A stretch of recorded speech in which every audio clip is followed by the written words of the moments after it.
Hello, everybody, and welcome to Blue Jays Today, where you boys always have something to say about the Toronto Blue Jays, no matter how depressing it may be. I'm your host, Nicholas Playlog. And I'm your host, Adam Peddle, and Nick and I both just watched the Blue Jays lose their final game of the season. They've been eliminated from the playoffs in just a horrific fashion. You know, I said to Nick off camera, I thought last year's elimination was better than this one, because at least last year you put up a fight. Yeah, there was a lot of mistakes, but this year was a lifeless team, and we're going to get into the details of this loss, talk about what's next for the Blue Jays in just a short sample size. So let's get into it. Yeah, let's talk about this game, man. I guess the series as a whole, because in the series as a whole, you saw all of the problems that the Toronto Blue Jays have been dealing with rear up their heads. You saw some base running issues, and we going on throughout the entire season. You saw some questionable choices from John Schneider, especially in this second game of the wild card right here. And you also just saw a complete inability from the Toronto Blue Jays offense, an offense that was hyped up in the preseason, an offense that had been top 3 in pretty much every category for the last 2 seasons, an offense that has been thoroughly underwhelming all year long, and they showed why with their complete inability to hit with runners in scoring position. Zero runs scored in the second game, 1 scored in that first game. You cannot win a playoff series with only 1 run. Look, and I was going to ask you, what's the solution? It's just a mentality. It's just there's luck involved. And whatever it is, the Blue Jays the entire season has not been able to produce. In another game in this wildcard series, we have out-hit the Minnesota Twins. Overall, you look at the batting average, you look at the OPS, you look at the on-base percentage, Blue Jays did well. They were about average team this season, and they did well this game. But it doesn't matter when you bring all these guys into second, into third, and you can't score them. It's a lack of clutch.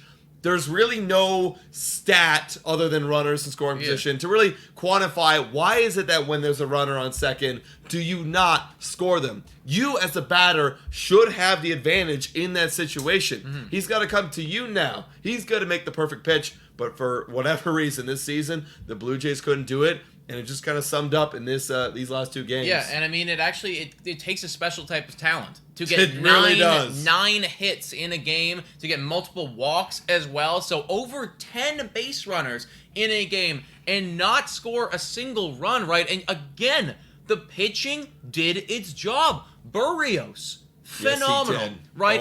We're just about to transition into the Polar Berrios, but even after that, the pitching was really good. When you give up 2 earned runs, you've got to win the game. So this offense, and we're going to talk about what's next for this team. We're going to talk about everything like that. We're going to get to that. And it's going to be very broad strokes because clearly there's going to be so many developments going on. We got to make a lot more content about this. Exactly.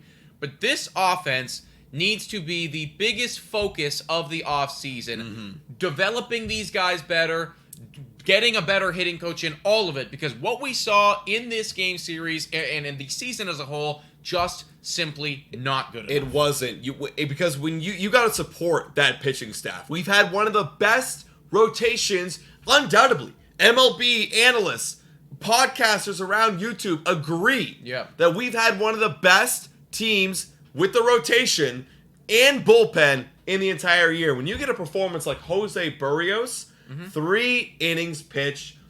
This is wrong. I'm pretty sure he got 6 Ks unless the graphic was messed up. It must be the graphic messed up. But he was phenomenal. He gave up 3 hits, 1 walk. But that 1 earned run was after he came out of the game. Man, when you really put the microscope on that decision to take him out of the game, John Schneider, you know, I get it. You want to play matchups. You have 2 lefties in Kepler, and Kirilloff coming up. You have Kikuchi coming in. You want to play matchups. But when you use your eyeball and you see Jose Berrios is dominating and he takes him out of the game, what does that make you feel as a fan? And what do you think about his decision, man? Well, I'll be honest. I'm shocked that you even say that you get it, because I disagree. No, I'm saying I get it because, analytic people are going to go, this is what you got to do. But you're the manager, John Schneider, and you got to be like, okay, do I want to go with the analytics or do I want to go with my eyeball? Because what I'm seeing is a guy not using his eyes when the game's rolling on and changing the game plan. Look, I get it. Jose Barrios, third, fourth inning, he doesn't have his stuff. Maybe you bring in Yusei Kikuchi, but he had it, and you didn't go off that analytics, and that pisses me off. Of course, yeah. I mean, you're talking about an individual in John Schneider who gets paid multiple millions of dollars, and realistically, if you're just gonna go off of the analytics, hire me. Dude, hire anybody. Well, that's the thing. Hire a bunch of nerds. Doesn't matter. Go ahead. Because if you're gonna make a game plan and you're just gonna stick with it, I can stand back there and make the calls if you tell me what to say. Right? Anybody can do that. But what makes you the manager and what makes you and why you get paid the big bucks is because you're supposed to see something that the other individuals don't. You're supposed to look at that sheet and go, okay, I know that we talked about this. I know that we made this decision last night or this morning, whenever we decided it. But Barrios has it right now. Barrios, his two-seamer is working beautifully, and it was working beautiful. beautifully. The right? sweeper was looking good. Everything, the changeup. He was phenomenal, right? And that earned run, who knows if that would have happened had you not gone and brought in Yusei Kikuchi. So that decision from John Schneider just shows a lack of maturity from a manager. It shows that, clearly we're putting way too much faith in our analytics team, and we have no ability to stay flexible and to work on the fly. You ask your baseball players to adjust as the game's going on. You, as the manager, also need to take that note and adjust as the game is happening. And while we're on this topic, because we've kind of hinted that we would discuss some things that we might be talking about as a Blue Jays channel, as a Blue Jays community later on in this offseason, John Schneider, where are you feeling right now with him? Well, I don't really think that he's the guy that's going to take us to the next level, right? Based on what we've seen in this season, the team won 89 games. You have a payroll that's over $200 million, right? You have all the assets. That's right. You should be a top 8 team in baseball, and you are not a top 8 team in baseball because we just got knocked out by another top 8 team in baseball, right? Yep. This squad, what you put together, it's just not good enough. Now, do I think that the Toronto Blue Jays are going to get rid of him? That's a much, much deeper conversation, and we're going to have multiple videos probably breaking that down further. Probably not, just because that he's on a big extension. But from what I've seen from John Schneider, does this look like the guy that's going to bring you to the next level of ALDS and ALCS and World Series? Absolutely not. I agree with you, man. I made a video actually right after the Texas, I think it was after Texas Rangers series, where I was kind of saying that John Schneider, his management style doesn't optimize this team's ability. We don't hit home runs. In a world where home runs and strikeouts, they're kind of the name of the game for pitchers and batters, we don't hit home runs. Okay, so how do you optimize a team that doesn't hit home runs? We don't steal. We haven't stole a single base. We didn't make one attempt. I still can't wrap my head around that. The fact that we never did that in the regular season. If you're not hitting for power, you got to play a different type of game. You got to play towards your strengths. We never did it. And yeah, we did a bunt in this game too with Varsho trying to play small ball, but there was already one out. Kind of questionable, especially with Varsho with his bat coming into the series was better. Then you had Springer. It just doesn't make a lot of sense for me personally to make that decision. Yeah. But you got to optimize your team, and as a manager, you have to do that. You can see what's on the field, like with Jose Barrios, and you got to know what your team has in store for themselves this year. He, in my opinion, again, I agree, not the guy to optimize this team's potential for a postseason. Yeah, and he's gonna have a lot of hard questions to answer in not only the post game but just in multiple interviews and probably meetings with the higher ups in the offseason. So I'll be honest, I would not want to be John Schneider right now. No. I also would not want to be Vladimir Guerrero Jr. because what we witnessed today. Whoa! Time for your daily Betway breather. A quick reminder that the best place to bet is on Betway. Must be 19 years of age or older to play. In collaboration with iGaming Ontario, please bet responsibly. Now, back to the content. It just wasn't good, man. Vladimir Guerrero Jr., he gets on base, he gets over to second, he's at second. We have a runner at third base as well, and this is the best opportunity that the Toronto Blue Jays had in the entire game. They're down by 2, and you get Bo Bichette, who I believe at the time was 2 for 2 on the day, and he had multiple hits yesterday. He's been your best hitter the entire season. Guerrero, he makes some type of comment over to Bo Bichette. I mean, we can really break that down further. I disagree with that. I think it's completely ridiculous. The comment for everyone who didn't actually see that comment was him telling Bo Bichette to relax And I get it. If I was telling my guy in private, hey, calm down, it's a good moment. But he's really focused on Bo Bichette. I think what you're getting to is that, well, yeah, he's focused on Bo Bichette, but he inevitably should be focusing on himself because he got picked off not paying attention where Carlos Guerrero was behind him. Exactly. It was almost written up, folks. Yep. You couldn't have had better comedic timing because yes. you flash over at Guerrero and he says, calm down, Bo. And then one pitch later, and we're flashing over to Guerrero again, and Carlos Correa is sneaking behind him, making a grab from the catcher, and he's getting called out at second base. And that was the end of that inning, and that completely just annihilated what was looking to be the most promising moment, most promising rally that the Toronto Blue Jays had, potentially even this entire series. And it was off of just a complete mental mistake where Guerrero was not focusing on what he needed to be focusing on. He was thinking about other people, which he never should have been doing. And it feels continuous, man. It feels continuous. He's made a lot of base running errors this season. So has the team as a whole. And it really, again, like I said before, this whole series really does feel that every mistake that came up has come up in this, not scoring with runner in scoring position, the base running errors, Vladdy just not being him. And I wanted to throw it to you, bro. Again, hinting towards what we're going to be talking about this offseason. Vlad's got 2 years left on his deal, right on his rookie contract.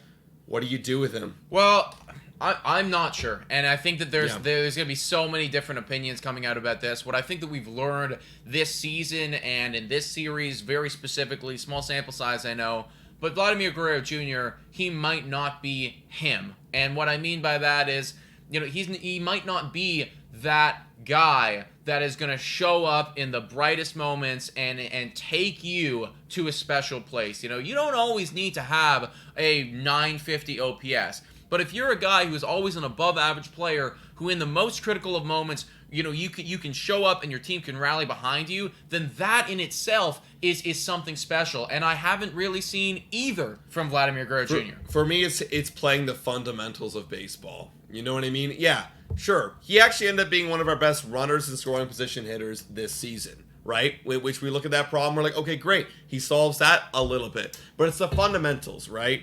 In a high pressure situation, your mental game, you got 2 bad calls on you right on the edges, and you chase and expand. I've seen that from him the entire season. Base running errors, trying to turn a single into a double, getting picked off at second. I've seen him get picked off before.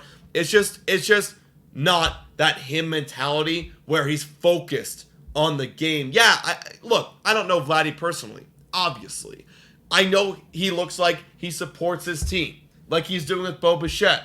It's just, you got to know the time and place when it's not about showing your support, it's about executing your job on the field, and your job at second base is to stay on second base. And I think why this loss is so frustrating, obviously when you lose and you don't score a single run, that's going to hurt. But it's the fact that all of these are things that we've seen before. We've been commenting about the offense all year long. We've been talking about Guerrero. We've been talking about Schneider. And you just have to ask yourself, well, why weren't these problems rectified? Every single person, every Toronto Blue Jays fan knew that this offense was a problem, and we never changed anything about it. We never did anything about it. It never got better. It never, it just kind of stayed the same as this lackluster thing. And is that on Schneider? Is that on the hitting coaches? Is that on the uppers? These are the conversations that need to happen. You got to wonder, were you supposed to bring in somebody to help the team? Was there a mentality from Gabriel Martinez that kind of influenced the entire team to lose a ton of slugging? These are things, again, like you're saying, we're going to have to find out as the offseason goes on, folks. But I can guarantee that this offseason is going to be one of the first that I'm not actually looking forward to, because there's going to be a lot of depressing changes, I think. Exactly, and we're not going to break it down fully now because we don't know, and I think that this is still kind of the post-mortem of what just transpired. But Blue Jays suffer an extremely embarrassing and disappointing defeat at the hands of the Minnesota Twins. GG, Minnesota Twins, your team looks phenomenal, and it looks like that you could be a serious squad that could potentially even represent the American League. Yeah. Toronto Blue Jays have multiple people coming off of the books. You're talking about Brandon Belt, you're talking about Hyun-Jin Ryu, you're talking about Kevin Kiermaier, and you are getting to the end of an era because, yes, Vladimir Guerrero Jr. and Bo Bichette and some of those younger guys who we've watched for several years, their deals are coming up. So all of the conversations about, is this core the core that we want to be watching for the next decade of baseball? And do we think Yeah. that we can win a World Series with them? Those are the major conversations I think you have to have. I'll throw a little bit of my 2 cents of I think what I'm going to be focusing on a lot of this offseason is that the pitching core is still going to be here. We know that. We set that up for the next 2 years. You got Blow, you got Vlad, you got Kevin. That core is still going to be here. It's who are the outside players? Like you said, we got to fix that offense. Who are the outside players coming in to help this offense become the next level? I think it's not going to be the core of Vladdy and Bo. They got to be complementary pieces, like we've been saying this season. Yeah. We got to bring in some actual superstars that are going to carry this offense. Yeah, that could be the case, man. And I do want to finish this off just by saying that I think that somebody is going to take the fall for this. Someone's got to. I'm not sure who it's going to be. I don't know if it's going to be Ross Atkins or Mark Shapiro or John Schneider or Guillermo Martinez or somebody who we're not even talking about, somebody that we don't know. But you cannot be spending over $200 million, have the hype around this team that you had in the preseason, only win 89 games, scrape into postseason, and then score 1 run against the Minnesota Twins after doing effectively the same thing, just in a different fashion last year, right? Yeah. You can't do that twice in a row, man. So someone is going to take the fall for this, and yeah, I mean, I feel for them, but at the end of the day, they're probably not the right person for the job. Well, guys, you know that Blue Jays today is going to stay here with you through the pain. We're going to be covering the entire offseason, what moves are going to come, who's going to get fired. You guys subscribe, like up this video. We're going to be here for it.